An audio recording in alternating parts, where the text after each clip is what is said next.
112 years of America's financial independence, destroyed in just 218 days of Trump's second term. He fired Lisa Cook, the first black woman on the Fed board, accusing her of a $2.7 million mortgage fraud, with zero charges, zero legal proof. Meanwhile, 7,000 armed troops now patrol Washington, D.C., as Trump threatens to expand his crackdown to cities like Chicago, where crime has already dropped 32%. And in this storm of fear, only one figure dares to stand up: Congresswoman Jasmine Crockett. But can her defiance stop a president who is turning watchdogs into lapdogs and democracy into a dictatorship? Stay with us. This is a story worth every second of your time. The gavel never struck. It didn't need to. The hearing room on Capitol Hill erupted into chaos the moment Donald Trump's words hit the air. "Lisa Cook is fired," he declared, his voice thundering through the chamber and across every screen in America. With a single stroke of arrogance, Trump had dismissed the first black woman ever to serve on the Federal Reserve Board, accusing her of a $2.7 million mortgage fraud. The claim hung in the air like poison, but there was one problem: no charges, no investigation, no evidence, zero. For 112 years, the Fed had stood as a symbol of independence, untouchable, beyond partisan manipulation. In less than 218 days of his second presidency, Trump had shattered that legacy, ripping apart one of the last guardrails of American democracy. Senators gasped, reporters scrambled, Wall Street phones lit up like sirens. The dollar trembled. The silence that followed was not calm, it was terror. And then came the sound America had been waiting for: the scrape of a chair. The defiance of a woman who refused to let silence be complicity. Jasmine Crockett rose. Not slowly, not timidly, she stood like a storm gathering strength, her eyes locked on Trump with a fire that cameras couldn't look away from. In that instant, she wasn't just a congresswoman from Texas, she was the voice of millions who had been trampled by the weight of power games. Trump leaned back in his chair, smirking, as if daring her to speak. His allies whispered and sneered, one of them muttering rookie trash under his breath. Jasmine heard it. She let it feed her rage. Every insult, every dismissal she endured as a black woman in politics, this was the moment it all burned into fuel. She clutched the microphone, her hand steady now, her voice sharp enough to slice through the noise. "Mr. President," she began, and the room stilled. "You just turned a 112-year tradition of independence into your personal vendetta. You fired Lisa Cook not because of fraud, but because she refused to kneel. You want the Fed to obey you, not the law. And tonight, you've shown America that no institution is safe, not its economy, not its democracy, not even its truth." The words detonated. Gasps rippled across the chamber. Outside, chants from protesters pierced the marble walls. "Hands off the Fed. Not a dictator." News chirons lit up in rage. "Crockett defies Trump live." Trump's face tightened. His fingers tapped on the desk, a tell that betrayed his anger. He wanted to laugh it off, to dismiss her, but the weight of her words clung to him. He could not shout them away. Jasmine's voice grew louder, steadier, fueled by a truth bigger than herself. She wasn't just defending Lisa Cook, she was defending the very idea that America could not, must not, belong to one man's ego. And then she delivered the line that would echo across every living room in America. A question so sharp it cut straight through the heart of the nation. If America allows one leader to bend the rules for power, what's left of democracy? The chamber froze, the cameras closed in. The country held its breath, and in that moment, the battle lines for a new American reckoning had been drawn. The chamber was still vibrating from Jasmine's opening salvo when she leaned forward, refusing to let the silence heal. "You are weaponizing fear, Mr. President," she declared, her voice echoing against the marble walls. "You are not protecting this country, you are holding it hostage. You don't want stability, you want obedience. You don't want justice, you want submission. And tonight, the entire world sees it." The words hit like a hammer. Some in the chamber shifted uncomfortably, others hissed under their breath. Trump didn't hesitate. He shot up from his chair, pointing a finger like a dagger, his face twisted in contempt. "You are political trash, Crockett," he snarled. "A rookie puppet reading lines you don't even understand. Do you think anyone takes you seriously? Do you think the American people want lectures from you?" His voice thundered, shaking the chamber as gasps erupted. For a moment, the air was suffocating, and then Jasmine smiled.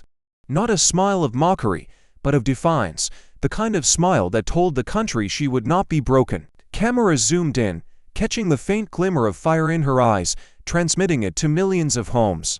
Her silence in that second was louder than his shouting. The audience leaned forward, holding their breath for her reply. And outside, America was already answering. Protesters filled the streets of D.C., waving signs that read, "Not a dictator" and "Hands off the Fed." Helicopter shots showed thousands gathering, chanting her name. Meanwhile, on Wall Street, traders stared at plummeting futures as uncertainty rippled across the markets. Billions were on the line, phones rang endlessly. Commentators warned that faith in the dollar itself was at stake. The entire system quivered, not because of Lisa Cook alone, but because of the raw spectacle of a president who treated financial independence as disposable. Inside the chamber, Jasmine lifted the microphone again. "You call me a puppet," she said, voice steady but slicing. "But what does that make you, Mr. President? A leader who bullies watchdogs into lapdogs, a man who bends the law until it breaks. If speaking truth makes me a puppet, then I am proud to be one, because this truth belongs to the people you swore to serve, not to your empire." The room erupted again, gasps, shouts, furious whispers. Some clapped, others screamed for order, but no one could look away. Trump's face hardened, his fists tightening on the desk. For the first time, there was a flicker of unease in his eyes.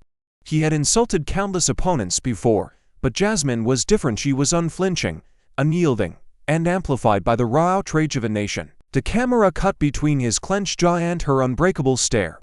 It was no longer just a clash of words, it was a collision of visions. One of fear, one of freedom. Outside, chants grew louder, and inside, the weight of history pressed on every breath. Jasmine leaned closer to the mic, her voice slower now, but sharper, a blade drawn in the dark. "Would you dare speak truth to power?" she asked, eyes locked on Trump, "if the entire nation was watching?" The chamber froze, the streets outside roared.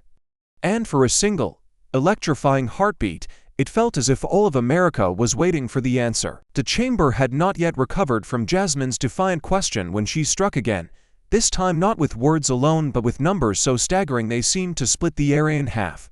She raised a thick folder, its cover stamped "Confidential," and slammed it onto the desk before her. The microphones picked up the thud, and every head turned. "Let me show America why Lisa Cook was targeted," Jasmine said, her voice steady but blazing. It wasn't about integrity, it was about money. $4.9 billion in loans. 21 companies tied directly to Donald Trump's empire, all drowning in debt, all desperate for a bailout through manipulated interest rates. The words detonated like dynamite, gasps rippled across the chamber, audible even through the broadcast. On C-SPAN, the chyron updated instantly. Crockett alleges Trump Fed power grab linked to $4.9 billion in loans. Within seconds, CNN, MSNBC, and even Fox News cut in with urgent banners. Reporters' phones vibrated like earthquakes. The hearing was no longer a debate, it was an explosion. Jim Jordan leapt from his seat, jabbing a finger toward Jasmine. "Lies," he barked, his voice cracking under the pressure. "Baseless slander. She's trying to smear the president with fabricated numbers." Kash Patel chimed in from the corner, sneering, "This is nothing but a stunt, numbers pulled out of thin air by a rookie who doesn't understand real power." Their voices overlapped, furious, desperate, as if by shouting loud enough they could erase the figures seared into the public's mind. But Jasmine did not flinch. She held up the documents higher, cameras zooming in on the pages filled with company names, bank ledgers, and loan balances circled in red. "These are not my numbers," she fired back. "They are pulled directly from SEC filings and federal disclosures. And every American has the right to see them. 21 companies, $4.9 billion. That's the weight of the chains this president is trying to break, not for the people, but for himself." The chamber shook with some shouting for order, others demanding answers. Outside, the chants from protesters grew louder, echoing like thunder through the marble walls. $4.9 billion, $4.9 billion. The sound carried into the hearing, fusing with Jasmine's words, transforming her revelation into a rallying cry. Trump's face darkened, his jaw clenched so tightly the muscles twitched under his skin. He wanted to interrupt, to crush her with the sheer force of his voice, but every camera was trained on her now, every network amplifying her defiance. For the first time, it was not his show, it was hers. And America was watching a new kind of power emerge, raw and unyielding. Her voice cut through the storm one last time, lower now, more deliberate, but sharpened into a blade that pierced the nation's heart. This is not about one woman at the Fed. This is about whether we let an empire of corruption dictate the fate of our democracy. And I ask you all, can one woman's courage ignite a movement against an empire? The room froze, the nation leaned in. And somewhere deep in America's conscience, the first spark of rebellion caught fire. The revelation of Trump's $4.9 billion empire of debt still echoed through the chamber, but Jasmine knew this was not an isolated abuse, it was part of a long, chilling pattern. As her words reverberated, the broadcast cut to a flashback montage, a history lesson America could no longer ignore. We see Trump at the White House podium, grinning as he announced the firing of inspectors general watchdogs meant to root out corruption. One by one, the faces of those officials flicker across the screen, each removed for daring to question him. Then the camera shifts to the Federal Trade Commission, where seasoned commissioners were dismissed, their offices emptied overnight, replaced by loyalists who carried no mandate except obedience. The split screen sharpens the contrast. On one side, Trump at his rallies, basking in chants of USA, USA. His fist pumping, his smile triumphant under the roar of the crowd. On the other, Lisa Cook packing up her office in silence, the first black woman ever to sit on the Fed board, reduced to cardboard boxes and discarded files. Her expression is unreadable, but her eyes betray sorrow, the kind of sorrow that comes when a lifetime of work can be erased by the whim of one man. Jasmine's narration cuts through the imagery, combat edged with fire. This is not new. He has been stripping power from independent institutions for years: inspectors general, FTC commissioners, internal watchdogs. Every safeguard designed to protect the people has been dismantled, not for efficiency, but for control. For him, loyalty matters more than law, submission matters more than truth. The flashback deepens, showing the timeline. 2018, inspector after inspector removed. 2020, oversight boards gutted. 2024, whistleblowers silenced. Now, 2025, the Federal Reserve itself under siege. Each year, another brick of America's foundation pulled loose, leaving the structure trembling. The sound design swells, the slam of doors, the echo of gavels falling, the roar of crowds. A montage of resignation letters scrolls across the screen, stark in black and white, while Trump's rally footage continues to play on the other side, his smile growing wider with each dismissal. Back in the chamber, Jasmine's woe sharpens, rising against the backdrop of chaos. When he tears down the safeguards, he is not just firing people, he is dismantling democracy. He is telling America that no institution is beyond his reach, no watchdog safe from his wrath, no truth immune from his spin. And if we accept that, then we accept a nation where the law no longer belongs to the people, but to the man who holds the pen. The room falls into a heavy silence, the weight of history pressing down. The audience at home sees not just one firing, not just one scandal, but a blueprint of authoritarian control unfolding step by step. Betrayal lingers in the air, sorrow cuts deep, but with it comes awakening. The realization that what once seemed unthinkable had already begun, piece by piece, while the country was too distracted to notice. Jasmine lowers her voice, her eyes burning into the lens as if speaking to each American personally. This isn't about left or right. It isn't about party or politics, it's about power.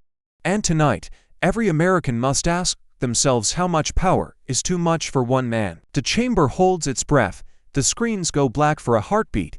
And across America, millions lean forward, unable to look away. The chamber buzzed like a live wire, every eye locked on Trump as he leaned forward, smug and unbothered. His lips curled into that familiar grin, part arrogance, part provocation. "I saved America from 7.2% interest rates," he boomed, his voice rolling through the room like thunder. 7.2, the highest in 23 years. "I cut through the nonsense, I took control, and I made sure this country didn't collapse under the weight of its own incompetence.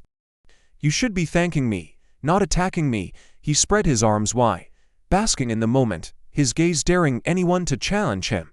"Without me, your mortgages would be double, your savings gone. I am the only reason this economy still breathes." Murmurs rippled across the chamber, some nodding, others shaking their heads in disbelief. The camera zoomed in on Jasmine. She didn't blink. She waited just long enough for the silence to tighten like a noose, then struck with surgical precision. "Mr. President, you're twisting reality into theater," she shot back, her voice clear, cutting. "You claim you saved America from interest rates.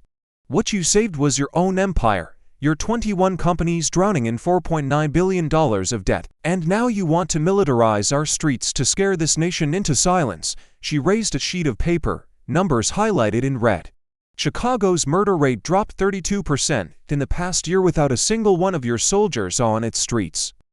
32%. Facts don't bend to your ego." The chamber erupted, gasps, shouts, the crackle of disbelief flooding the airwaves. On the scrolling chyron, bold letters screamed, "Crockett, Chicago crime down 32% without Trump's troops." Outside, protesters seized on the number instantly, chants swelling into a roar that shook the marble walls. 32%. 32%. Trump's smile curdled into rage.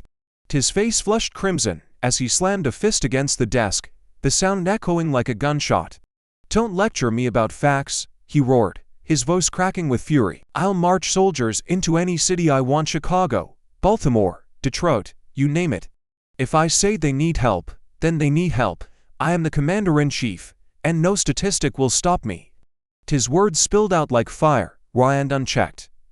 The chamber froze, every ear ringing with the sound of a president promising unchecked military power against his own citizens. Jasmine stepped closer to the mic, her eyes locked on him with unshakable calm. "And there it is," she said, her tone lower now, deliberate, each syllable hitting like a hammer. "The mask ripped off. You don't want to fight crime. You want to control people. You want boots on American streets not to protect, but to intimidate. You want a nation where fear bows to your authority." She let the silence stretch, her words hanging heavy in the air. The cameras caught everything: the fury on his face, the unwavering defiance in hers, the split America watching at home, some horrified, others emboldened. Outside, the chants shifted, a new cry rising into the night. "Whose streets? Our streets." Jasmine leaned forward, her voice carrying the weight of every protester, every citizen who feared the sound of marching boots on pavement. "So tell me, America," she asked, her eyes piercing the lens, "do military boots belong on our streets, or is this just tyranny in disguise?" The chamber held its breath, the nation trembled. And across millions of screens, the question refused to let anyone look away. The chamber was still quaking from Trump's threat of marching soldiers into American cities when a new voice rose, quieter, but laced with weight. Jay Powell, chair of the Federal Reserve, leaned toward his microphone. His face betrayed nothing but his carefully measured words cut deeper than any shout. "The Federal Reserve has stood independent for 112 years. That independence is the reason nations invest in us, why our dollar carries strength. To undermine that for political gain," he paused, choosing each word with precision, "is to risk the very foundation of our economy." The air tightened. Powell had not accused directly, but everyone in the room knew who he meant. The subtext was thunderous. Even the man leading the Fed was signaling that Trump's power grab threatened the stability of the United States. Trump's eyes narrowed, but before he could retort, a familiar figure appeared on the giant projection screen. Lisa Cook, the woman at the center of the storm, was sworn in remotely. Her voice carried the weight of generations who had fought to carve out space in an institution that had excluded them for over a century. "I have been accused without evidence, condemned without trial," she said, steady but raw. "But let's be honest, this isn't just about me. This is about who is allowed to lead. Systemic racism has haunted this country's financial system, from redlining to loan discrimination. My dismissal tells every black woman in America that no matter how hard we work, no matter how far we rise, one man's pen can erase us in a day." The chamber fell into an easy silence. Her testimony wasn't just a defense, it was an indictment of a system too often bent by prejudice. Viewers at home gripped their seats, feeling the sorrow of a woman who had given her life to service, only to be discarded for daring to exist in the wrong skin at the wrong time. Then came the final blow. The screen split again, this time showing live footage from Chicago. The mayor's voice cutting over images of bustling streets, families in parks, children playing along the waterfront. "Mr. President," the mayor declared, her tone unwavering, "you claim my city needs your troops. But the data says otherwise. Murders are down 32%. 32. We are healing, rebuilding, without your interference. Chicago does not need soldiers. Chicago needs investment, jobs, justice. What it does not need is the shadow of martial law creeping over its neighborhoods." The footage rolled on, families laughing, crowds at farmers' markets, students walking home from school. Real life defying Trump's narrative. The chamber erupted, some gasping at the clarity of evidence, others scrambling to shout it down. Jin Jordan barked about propaganda, Kash Patel raged about media stunts, but their fury only made the contrast sharper. On one side, fear, intimidation, control; on the other, truth, data, humanity. Jasmine watched it all, her heart pounding, her fists clenched. For the first time, she was no longer a lone voice. She had allies now. Powell's subtle warning, Cook's searing truth, Chicago's defiance, all rising around her like a shield. The tide was shifting, unity building from the cracks of betrayal. She leaned into her mic one more time, her voice cutting through the noise with a calm ferocity. "We are witnessing a system bending under the weight of one man's ambition. But when the system bends, who will stand tall to defend it?" The room froze, the nation leaned forward. And the question hung in the air like a challenge, daring every viewer to choose a side. The sun had barely risen over Washington, D.C., when the sound of boots on pavement replaced the morning bird song. For the first time in decades, National Guard soldiers patrolled the Capitol with rifles locked and loaded, their eyes scanning every corner, their shadows stretching long across the marble steps of democracy. Cameras captured the sight, armored vehicles idling near monuments, sandbags stacked at intersections, soldiers positioned where tourists once snapped photos. The images rippled across television screens and social media feeds, a jarring reminder that America's capital now looked less like a beacon of freedom and more like a city under siege. Parents hurried their children past the patrols, gripping tiny hands tighter as they walked beneath rifles angled at the ready. School buses crept through streets lined with barricades, their yellow paint bright against the gray of military steel. Mothers whispered reassurances their eyes didn't believe, while children stared up at soldiers who seemed too close, too armed, too foreign for their own neighborhoods. The innocence of childhood collided head-on with the cold presence of war. Not everyone walked past in silence. Elderly veterans, men and women, who had once carried those same rifles in foreign wars, now stood defiantly in front of them, holding signs that read, "Not on our streets, and we fought dictators abroad. We won't bow to one here." Their voices cracked but carried strength, chanting in unison, "Not a dictator. Not a dictator." The chant spread from veterans to students, from students to parents, until the air itself throbbed with defiance. Inside the Capitol, the hearing raged on, but outside, the real trial had begun. Every news outlet split its screen. On one side, soldiers marching across American soil. On the other, Jasmine Crockett, fire in her eyes as she raised her voice above the storm. She didn't mince words. "This is not protection," she said, her voice echoing beyond the chamber and into living rooms across the country. "This is intimidation. This is a warning shot from a man who wants obedience, not safety. And every American must decide if they will bow to fear or stand up for freedom." Her words bled into the scenes unfolding outside. Protesters clashed verbally with armed patrols, chants colliding with orders barked through megaphones. Journalists filmed as one soldier's hand shook visibly while gripping his rifle, torn between duty and doubt. The footage went viral within minutes, headlines screaming, "America's Capitol under military watch," and Crockett, "This is intimidation, not protection." The tension reached a fever pitch when a group of high school students, still in their uniforms, stood shoulder to shoulder with the veterans, chanting louder than ever. The camera zoomed in on a girl no older than 16, tears in her eyes as she shouted, "This is not the America you were promised." That image burned across every screen, a new generation confronting the old guard, demanding answers their leaders refused to give. Inside, Jasmine lowered her gaze for a moment, the weight of it all pressing into her chest.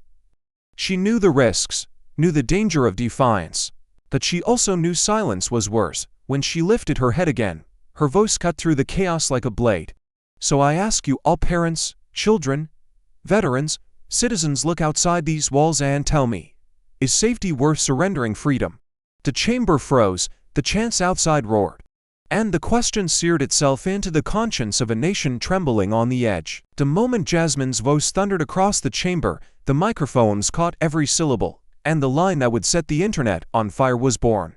Trump has turned watchdogs into lapdogs. It wasn't just a statement, it was a dagger, slicing through the nose, clean and merciless. Within minutes, the clip exploded online.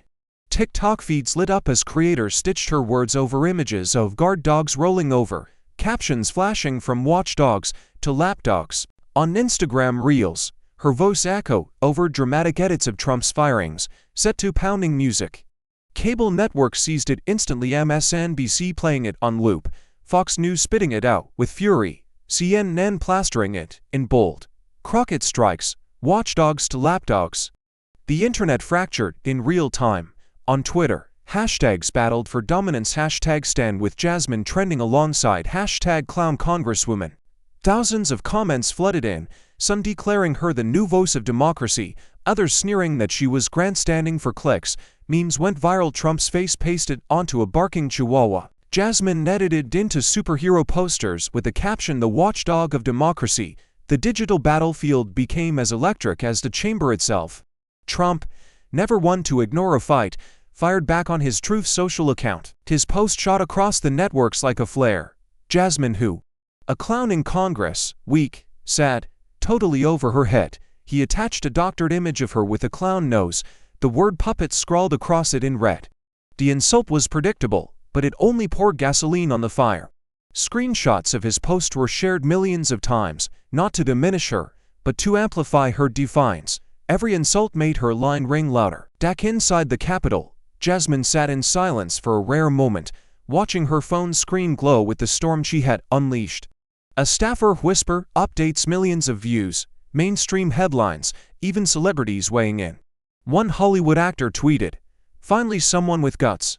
Jasmine Crockett equals spine of America, but the numbers weren't what gripped her, it was the flood of messages from ordinary people, teachers, nurses, veterans, parents. You said what we've been screaming for years. Don't stop now. We've got your back. The digital chorus grew into something undeniable. Yet, the polarization sharpened. Trump loyalists filled comment sections with venom, threatening, mocking, flooding her name with slurs. The same platforms that lifted her up also tried to drown her out. That was the paradox of the moment. The truth could be amplified, but so could hate, and in that clash, the stakes only grew. Every second her words spread, the divide widened, the tension sharpened, the urgency escalated. On live TV, split screens captured the story. Jasmine's line replayed on one side, crowds in D.C. chanting it on the other, while Trump's mocking post scrolled in red at the bottom.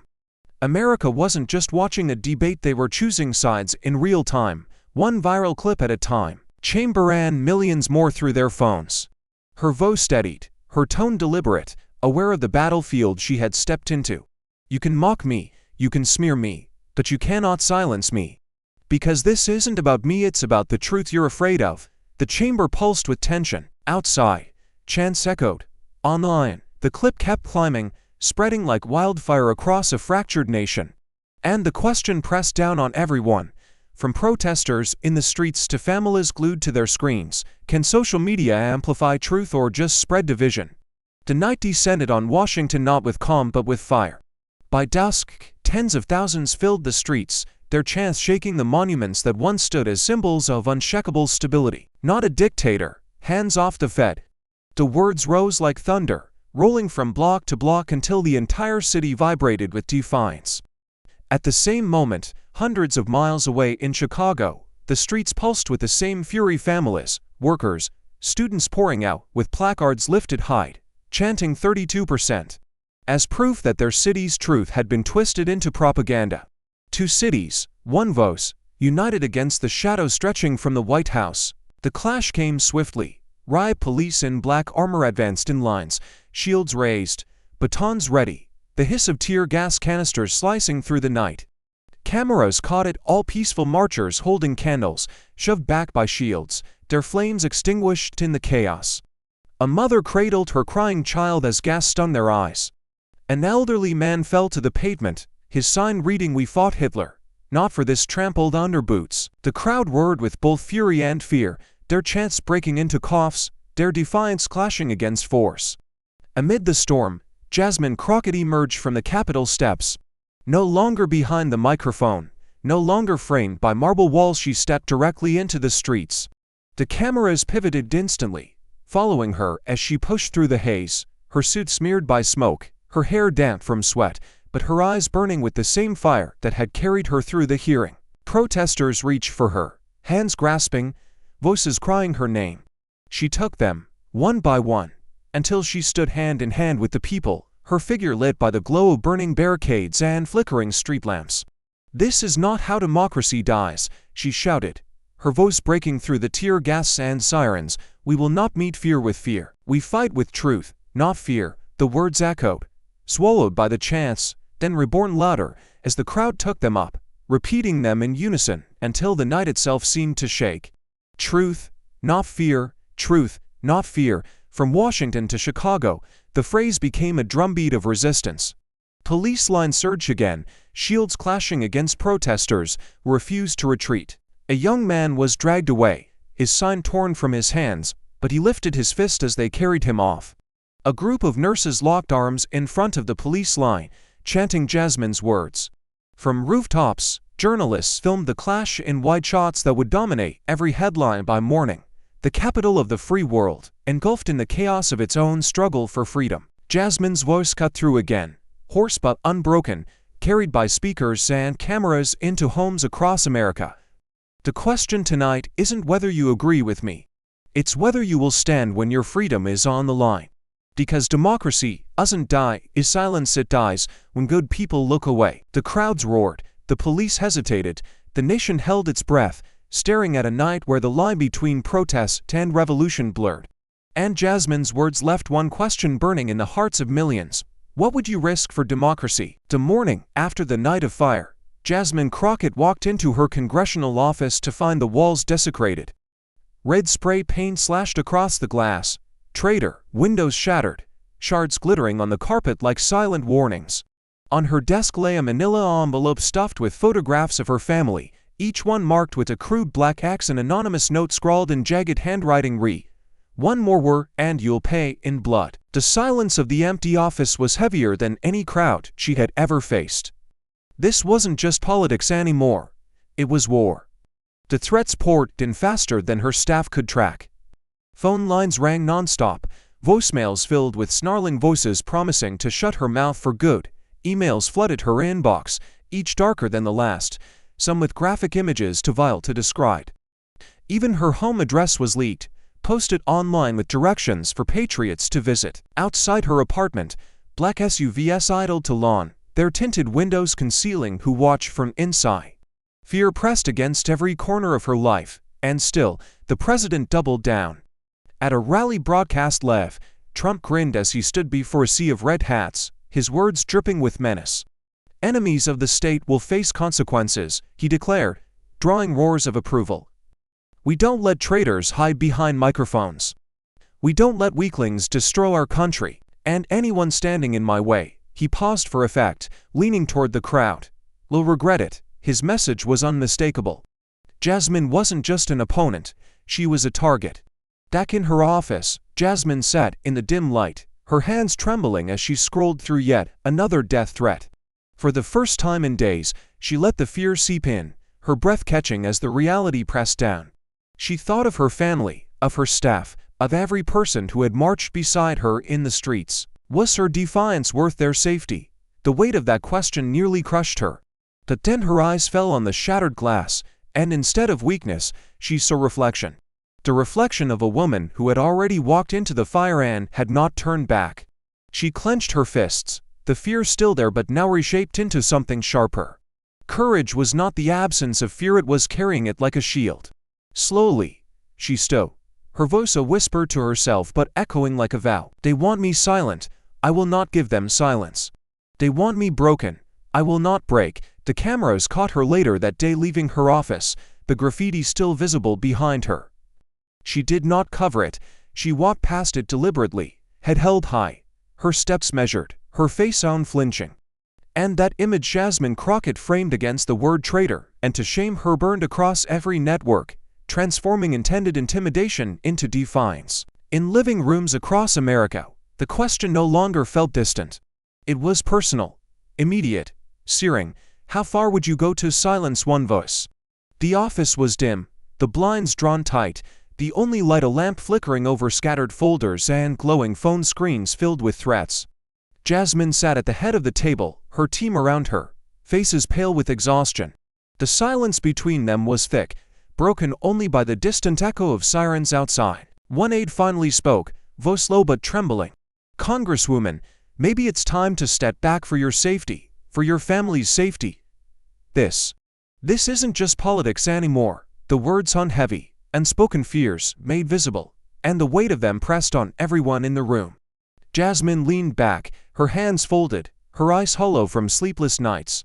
For the first time, the thought of retreat surfaced like a shadow she couldn't ignore. She saw the vandalized office again, the red spray paint screaming traitor, the photos of her family marked with X's. She thought of her mother back in Texas, of phone calls filled with worry, of cousins who whispered, "Please, Jasmine, just come home." For a moment, she almost let the fear win. Then her gaze drifted to the wall where a framed photograph still hung, her standing in a church basement back in Dallas, a young community lawyer fighting for housing rights. She remembered the sweat of those long nights, the stares of landlords who said she'd never win, the voices of families who had no one else to fight for them. She remembered what it meant to be told she was too black, too female, too loud to ever belong in the halls of power. And she remembered the promises she made to herself, to her community, to the young girls watching her, that she would never bow to intimidation. Her breath steadied. She pushed the chair back and stood, pacing slowly, her team's anxious eyes following her every step. "I know you're scared," she began, her voice low but gaining strength with every word. "I'm scared too, but fear has always lived at my door. Fear was there when they tried to silence my voice in Texas courts. Fear was there when they told me my skin color meant I didn't belong here. Fear was there when they laughed at the idea that someone like me could stand in this chamber. Fear has always been here, but so have I." She stopped, her hands pressed against the table, leaning forward with intensity that made even her closest allies shiver. "They want me broken, they want me gone, but if I step back now, then every young black girl watching will see fear win. Every working family who trusted me to fight for them will know I let power crush me. And I will not let that happen." Her team sat stunned, the silence now different, no longer heavy with dread but alive with resolve. Jasmine straightened, her shoulders squared, her eyes burning with a conviction that refused to die. "I won't back down, not now, not ever." The room seemed to vibrate with her words, and for a moment, even the threats outside felt smaller, weaker. Jasmine's courage had turned the tide within those walls, but outside, the danger still loomed. And so the question stretched far beyond that office, reaching into every home where Americans watched her fight unfold. What gives you courage and fear is at your door. The first headline hit just before dawn, a whisper that turned into a hurricane within hours. Leaked emails. Trump staff planned Lisa Cook's ouster months ago. Screens lit up from New York to Los Angeles, each alert more damning than the last. The emails, obtained by investigative reporters, reveal the chilling reality. Cook's dismissal had never been about a mortgage, never about integrity. It had been scripted, rehearsed, and executed like a coup. One email, dated for months before Trump's announcement, carried the subject line, "Fed strategy, remove Cook, install loyalist." Another read bluntly, "We need a compliant board before Q3 policy decisions." The media storm erupted instantly, anchors' voices shook with disbelief, headlines screamed in red banners, and newsrooms buzzed with frantic urgency. CNN cut to a panel of economists warning of the single greatest threat to central bank independence in American history. MSNBC ran with a segment titled "The Dictator Playbook." Even Fox News, caught in the undertow, couldn't ignore the leak, their hosts scrambling to reframe it as routine restructuring, but the evidence was undeniable. Attachments in the emails listed hand-picked replacements, all Trump loyalists, all unqualified. Inside her office, Jasmine read the files, is silence. Her team clustered around her, their faces pale under the glow of computer screens. Each line confirmed what she had accused in the chamber. She wasn't just fighting whispers anymore, now she held proof, irrefutable and explosive. Her hands shook as she scrolled, not from fear this time, but from the sheer magnitude of what lay ahead. The storm had arrived, and she was standing at its center. Reporters swarmed her doorstep within hours, their cameras flashing, microphones thrust forward, demanding answers. "Congresswoman Crockett, do you believe this proves your case? Is this grounds for impeachment? Are you prepared for what comes next?" She didn't answer yet.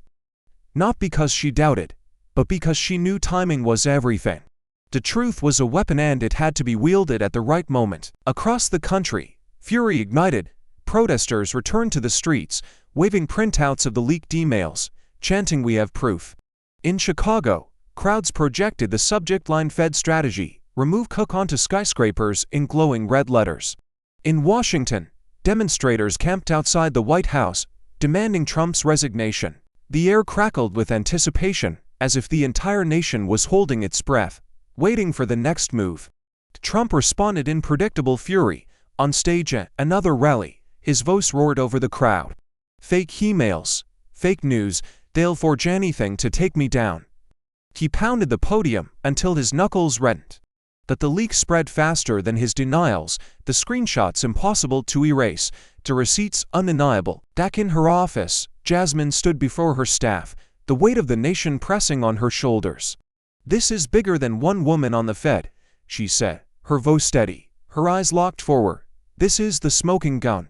And we will not let them bury it." Her aides nodded, some in fear, others in awe, as the magnitude of what lay ahead settled into the room. She closed the laptop, exhaled once, and whispered like a vow not just to her team, but to the millions watching from afar, "It's time." And as America braced for the clash to come, one question echoed louder than the sirens outside. When corruption is exposed, will justice follow or be buried? The chamber lights blazed brighter than usual, the kind of glare reserved for moments when the entire nation watched. This wasn't another routine hearing, it was prime time. Every network carried it live. Every headline pulsed with anticipation. Crockett versus Trump. The confrontation.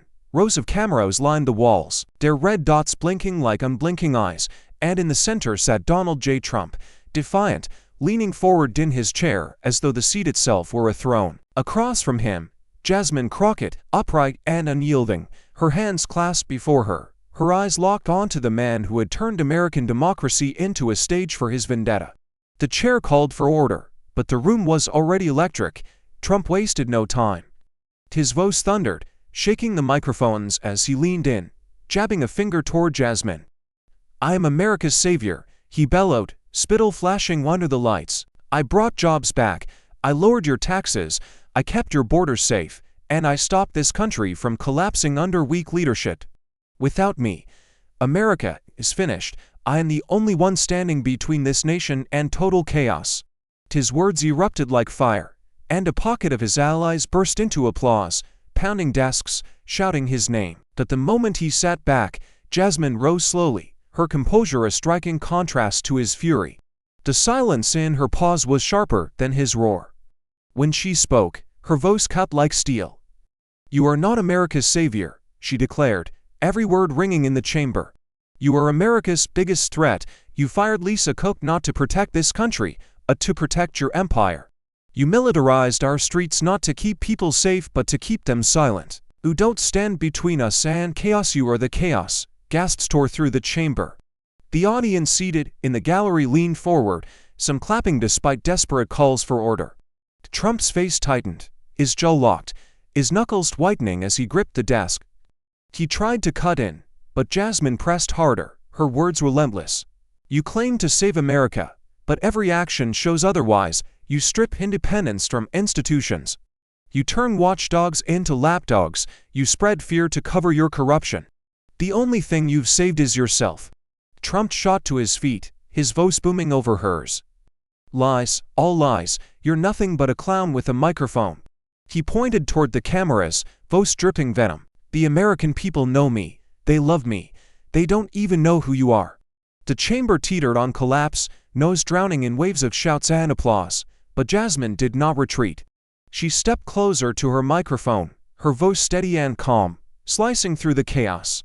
The American people know the truth when they hear it. And the truth is this: you fear accountability more than you love this country. That is why you scream. That is why you intimidate.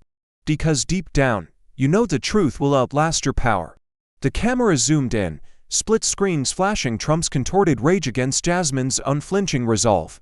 Across the nation, families, students, workers, veterans all watching felt the line between fear and truth crystallize before their eyes. Jasmine leaned in, her voice dropping into a near whisper that carried more force than his shouting ever could. So let America decide tonight: can truth survive when power screams louder? The room fell silent, the broadcast cut to millions of homes. And the nation held its breath, the chamber still pulsed with the aftershock of Jasmine's declaration, when she reached beneath her desk and pulled out a thick binder, its cover stamped with a single word in black ink: evidence. The room fell silent, even Trump's allies leaned forward, unease flickering in their eyes. Jasmine flipped it open with deliberate calm, every page a weapon, every line a nail in the coffin of Trump's narrative. She raised the first document, projecting it onto the massive screens behind her. Company logos filled the screen, 21 in total, their names tied unmistakably to Trump's empire. Red numbers glared beneath them. $4.9 billion, 21 companies, Jasmine said, her voice slicing through the tension. $4.9 billion in loans. All tied to Donald Trump, all teetering on the brink of collapse.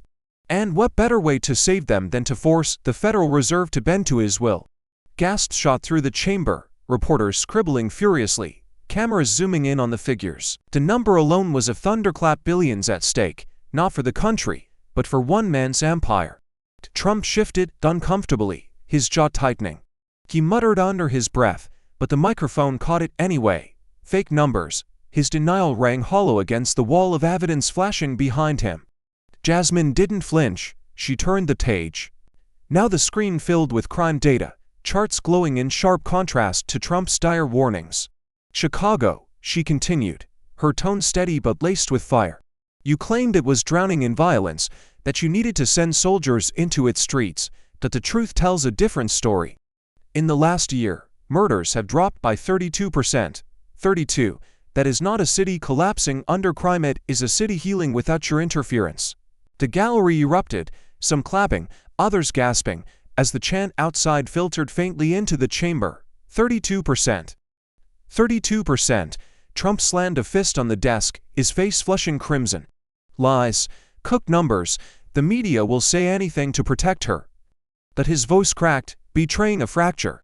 He wasn't controlling the narrative anymore, he was losing it. Jasmine pressed harder. She turned to the final page. A single line appeared on the screen, bold and devastating. 0 legal charges against Lisa Koch. Jasmine's voice dropped into a near whisper. Deliberate, steady, every word heavy as stone. 0 charges, 0 indictments, 0 proof. Lisa Koch was never guilty of fraud. She was guilty only of being independent. And that, Mr. President, is why you destroyed her. The chamber exploded. Applause, shouts, cries of outrage colliding in the air. Some lawmakers rose to their feet, clapping, while Trump's allies shouted desperately for order, but all eyes turned to him. The man who had called himself America's savior now looked visibly shaken, sweat glistening at his temple, his lips pressed thin as though holding back words he could not form. Jasmine leaned forward, her eyes fixed on him, her voice like a blade pressed to the truth.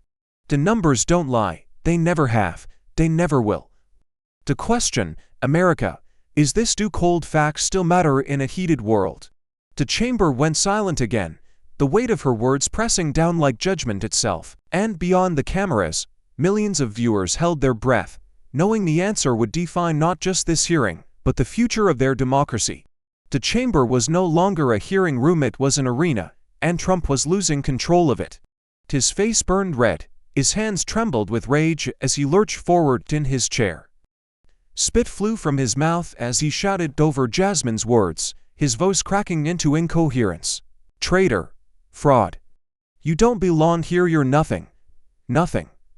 His insults tumbled into chaos, one louder, one more desperate than the last, the cadence of a man unraveling in real time. Gasps rippled through the chamber as he slammed his fist against the desk with such force the microphones rattled and papers scattered like startled birds. The crack of impact echoed like a gunshot, silencing even his staunchest allies for a heartbeat. The image burned across every screen in America. The President of the United States pounding his desk like a cornered strong man, his composure shattered before the eyes of millions. Jasmine stood perfectly still, not flinching, not blinking, her silence louder than his rage. She let the moment breathe, let the tension coil tighter until every viewer was leaning forward, waiting for her to either retreat or strike. When she finally moved, it was with the grace of a blade being unsheathed. She stepped toward her microphone, her voice calm, clear, deadly precise. "You wanted obedience," she said, her eyes locked on his. The chamber leaned in, her words slicing through the air. "But America wants freedom." The silence that followed was electric. For a moment, time seemed to stop. The cameras capturing Trump frozen in fury, Jasmine illuminated in defiance. The chamber erupted not in chaos this time, but in applause scattered at first, then swelling into a thunderous roar. Lawmakers rose to their feet, clapping, shouting, their voices shaking with release. Outside, the crowd caught wind of her words and the chant ignited. Freedom! Freedom! Freedom! Echoing against the Capitol walls like a drumbeat of revolution. Trump's eyes darted wildly, searching for control he no longer possessed. His fists clenched, his jaw quivered, but no rebuttal came. The strong man had collapsed not with a gunshot or a coup, but with a single sentence, spoken by a woman who refused to bow. Yet beneath the triumph, fear lingered. Every viewer knew that a man like Trump, humiliated on live television, would not retreat quietly. Retaliation was inevitable. The question wasn't if, it was when. Jasmine stood firm, her chest rising with steady breaths, the ovation crashing around her. She hadn't just won a point in a hearing, she had pierced the illusion of invincibility, stripping the mask from a man who thrived on fear. For the first time, Americans watching at home could see the vulnerability in the figure who claimed to be their savior. As the gavel slammed for order, the cameras zoomed in on Jasmine, her eyes unyielding, her voice still ringing in the minds of millions. She had spoken truth to power and survived its scream. But the nation, trembling in the aftermath, was left to confront the larger question that loomed over the silence. When a tyrant falls, what rises next? The night after the showdown, America erupted not in flames, but in fire of a different kind. From New York's Union Square to Chicago's Loop, from Atlanta's churches to Seattle's waterfront, the people rose in defiance, their voices swelling into a single chorus. Justice for Lisa Cook. Stand with Jasmine.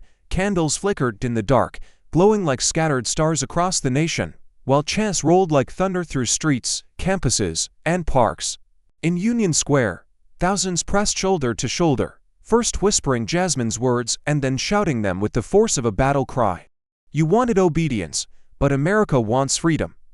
In Chicago, students locked arms with steelworkers, their chants ricocheting off skyscrapers, echoing like drums of resistance. Along highways, traffic slowed as drivers leaned out of windows to honk in solidarity, headlights blinking in rhythm with chants of freedom, not fear. For every threat hurled from the White House, 10 voices rose in defiance. For every attempt at intimidation, 1,000 stood taller. Cameras captured the images that would circle the globe. A black pastor clasped hands with a white steelworker, their voices blending in prayer beneath the shadow of armed patrols. High school students marched with handmade banners, their cheeks streaked with tears, but their eyes burning with resolve. Veterans in faded uniforms saluted protesters, their medals glinting beneath streetlights as choirs filled the night with hymns of resilience. Teachers carried signs that read "Truth is our lesson," while union buses brought workers by the hundreds, swelling the crowds until they felt like rivers converging into an unstoppable tide. The White House glared coldly in the distance, its stark facade illuminated not by power, but by the reflection of thousands of candles burning in Lafayette Square. Aerial drones filmed seas of light stretching for miles, glowing like constellations reborn from human hands. News anchors struggled to put words to the scale of it all. This isn't just protest, one whispered on air, her voice shaking. It's a reckoning. Through it all, Jasmine's words were played on screens carried by protesters. Her line had left Trump rattled in the chamber, but now it belonged to the people. It had become their shield, their rallying cry, their proof that truth could not be buried beneath rage. In the glow of that night, one truth crystallized. This was no longer Jasmine's fight alone. It was a movement. A chorus of millions declaring that democracy would not be surrendered quietly, not to intimidation, not to corruption, not to lies. But with dawn came division sharper than ever. The battle leapt from the streets to the screens, tearing at the fabric of American households. On Fox News, hosts spat venom, replaying clips of Jasmine clasping hands with protesters under a haze of tear gas. "She doesn't want unity, she wants chaos," one thundered, graphics blazing across the bottom of the screen. Crockett's chaos. Her name was repeated like a warning. Her image darkened, her voice looped and distorted until it sounded less like truth and more like menace. On MSNBC, the tone was the opposite. Anchors replayed her words against swelling orchestral music, framing them as the line of a generation. "She is a modern-day Harriet Tubman of democracy," one commentator proclaimed, his voice thick with emotion. "Guiding us through darkness toward a light too many thought was lost." Social media seized on it instantly, hashtags exploding. Hashtag Stand with Jasmine, hashtag Harriet of democracy. TikTok loops turned her line into an anthem, stitched over videos of protests, classrooms, and candlelit vigils. The nation split at the seams. At dinner tables, fathers who watch Fox clashed with daughters who watch Jasmine on TikTok. Plates went cold as voices rose, accusations flying across generations. "She's a hero," one side shouted. "She's a fraud," the other spat back. In neighborhoods, friendships fractured overnight. In churches, congregations split down pews. For every candlelight vigil burning with hope, a living room simmered with rage. America had seen division before, but this was raw, personal, immediate. It was no longer about policy, it was about belief, identity, and the battle between fear and truth. Yet beneath the sorrow of division, a deeper truth began to root itself. Jasmine had become more than a congresswoman. She had become a mirror held up to the nation, forcing every American to confront themselves. Not whether they liked her, not even whether they trusted Trump, but whether they still recognized the line between truth and lies, freedom and obedience, democracy and dictatorship. And then came the numbers, cold, undeniable, unspinnable. Polls released that week told a story louder than any speech. For the first time, a majority of Americans across race, age, even fractured party lines admitted what Jasmine had thundered in the chamber. Trump's moves looked less like leadership and more like authoritarianism. The word itself, once taboo, now blazed across headlines: authoritarian drift. Cable networks showed graphs rising and plunging in real time. Trump's approval sank beneath the weight of scandal, while Jasmine soared higher than any freshman congresswoman in modern memory. Her primetime speech was replayed endlessly, dissected in classrooms, studied in universities, taught as a case study in courage and rhetoric. Professors marveled at how one line, "You wanted obedience, but America wants freedom," had shifted the national conversation. Students scribbled notes as though they weren't just studying history, but prophecy. Across campuses, vigils evolved into teach-ins, where young people debated democracy with a passion unseen in decades. Editorials hailed Jasmine as the conscience America hadn't realized it was waiting for. Murals of her words appeared on city walls, choirs sang them in hymn-like cadences. Even allies, who once doubted her, now spoke her name with reverence. And yet, beneath the triumph pulsed a tension. The movement was undeniable, but so was the fragility of the moment. If America had finally begun to wake up, could it stay awake? Could truth hold long enough to become change, or would fear claw its way back into power? The cameras panned wide, sweeping across a country split in two, one half chanting Jasmine's words like scripture, the other cursing her name as blasphemy. The divide was searing, but the choice was clearer than ever. And the question burned hotter than the division itself, cutting to the heart of every viewer who dared to listen. Is America finally waking up? It happened in a single breath, live on national television, with every network carrying his words uncensored. Cornered by plunging polls, mounting leaks, and Jasmine's relentless assault, Donald Trump snapped. His voice rose into a furious crescendo, eyes blazing as he jabbed his finger at the camera. "Maybe a dictator is what America needs," he thundered, his fist slamming the podium. "Maybe only I can save this country from the chaos these traitors have unleashed." The studio fell into stunned silence. For a split second, even his most loyal supporters froze, their cheers caught in their throats. Then the headlines detonated like a bomb. Trump embraces dictatorship. The word he was never supposed to say. Clips replayed on loop, each repetition more damning than the last. World leaders reacted within hours, European allies voicing alarm, Asian partners calling emergency meetings, even authoritarian regimes abroad seizing on his words to mock America's fragility. Inside the Capitol, Jasmine Crockett didn't waste a second. She stepped to the nearest microphone, her voice sharp, urgent, and unyielding. "He said it himself," she declared, her eyes fixed on the cameras transmitting her words to millions.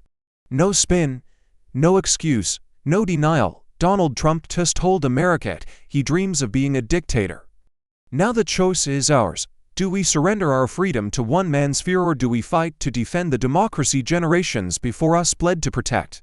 The chamber erupted, some gasping, others cheering, the nation itself teetering on the edge of decision. Jasmine's voice cut one last time through the storm, heavy with clarity and urgency. "He has shown us who he is. The only question left is, would you accept a dictator if he promised safety?" The chamber was hushed, every camera locked, every eye fixed on Jasmine Crockett as she rose for what would be remembered as the speech of a generation. The weight of weeks of chaos, threats, and revelations hung heavy in the air, but her voice carried with clarity that cut through it all. "I am not here for power," she began, her tone firm yet trembling with raw conviction. "I am here for justice, for every child who fears the future when soldiers patrol their streets, for every family crushed beneath the greed of corruption, for every voice silenced by intimidation. America deserves leaders, not tyrants." Her words reverberated off the marble walls, each syllable ringing like a bell tolling for democracy itself. Trump glared from across the chamber, fists clenched, but even his fury seemed small beneath the power of her defiance. Jasmine lifted her chin, her voice swelling with urgency. "We are at a crossroads. One path leads to fear, to obedience, to a nation where freedom is traded for one man's ego. The other path is harder. It is the path of justice. But it is the path that keeps this republic alive." The gallery could hold back no longer. Applause erupted, first scattered, then thunderous, rolling like a wave through the chamber. Senators stood, representatives stood, even hardened skeptics rose to their feet. Tears streaked the faces of families in the gallery, veterans saluting, students chanting her name. The sound was deafening, not chaos, but catharsis, the roar of a nation remembering itself. Jasmine's voice steadied once more, now softer, almost intimate, yet reaching into millions of living rooms across America. "I have chosen my side. Now you must choose yours." She paused, eyes burning into the lens. "Can justice alone defeat fear?" The screens filled with a montage that felt less like news and more like history being written in real time. From the streets of New York to the plains of Texas, Americans marched with banners high, their chants shaking the night air.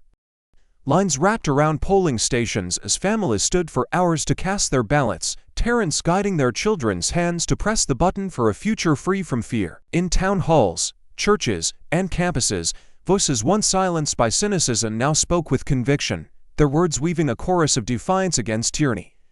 Over the footage came Jasmine's voice, calm yet unyielding, carrying the resonance of something larger than politics. "Power can silence, fear can intimidate. But truth will always find its woes. You can cage it, you can smear it, you can bury it under lies, but in the end, truth rises. And when it rises, it does not rise alone, it rises with the people." The montage cut to a final scene, Jasmine stepping out of the Capitol, the night air alive with chants of her name. Before her stretched a sea of supporters, tens of thousands holding candles, their flames flickering like stars pulled down from the heavens. She paused at the top of the steps, her silhouette framed by the glow, then descended slowly into the crowd. Hands reached for her, candles lifted higher, and in that moment the line between leader and people blurred. She was no longer just a congresswoman, she was the vessel of their hope, their anger, their unbroken resolve. Her voice returned one last time, softer now, almost a whisper, a cutting deeper than any shout.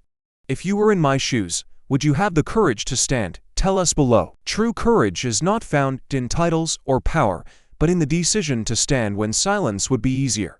Jasmine's story shows us that even one voice, when rooted in truth, can shake an empire built on fear. In our own lives, we are called to make the same choice, whether to step back in fear or step forward in faith. Because justice, once spoken, has the power to awaken millions. If this message moved you, hit the like button, share your thoughts below, and subscribe to join a community that believes in truth over fear. Thank you for watching until this moment and for standing with us on this journey for justice. Your support means everything. Like, subscribe, and turn on notifications so you never miss what's next. And we'd love to hear your thoughts. Leave a comment below and let us know what moved you most in this story. Together, our voices make a difference.